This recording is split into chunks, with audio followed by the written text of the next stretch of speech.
My name is Jim Turner. I'm an attorney in Washington, D.C., and I've been working on stopping aspartame NutraSweet since 1970. This product is a dangerous product made up of 3 neurotoxins, any one of which could cause you health problems. Combined, it's really dangerous. The most interesting thing, however, is it's on the market because of politics. When we started attacking NutraSweet back in 1970, we were able to actually keep it off the market for 11 years until 1981. And we had a public board of inquiry convened by the FDA which ruled that it should not be marketed.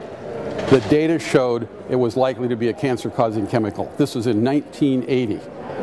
1 month after that board ruled, Ronald Reagan was elected president, and Donald Rumsfeld, the president of the company that made NutraSweet, that made aspartame, was on the transition team and arranged for a particular person to be made commissioner of the FDA, who overruled the public board of inquiry, overruled all scientists at the FDA who had looked at it, and overruled the public board of inquiry who were outside scientists.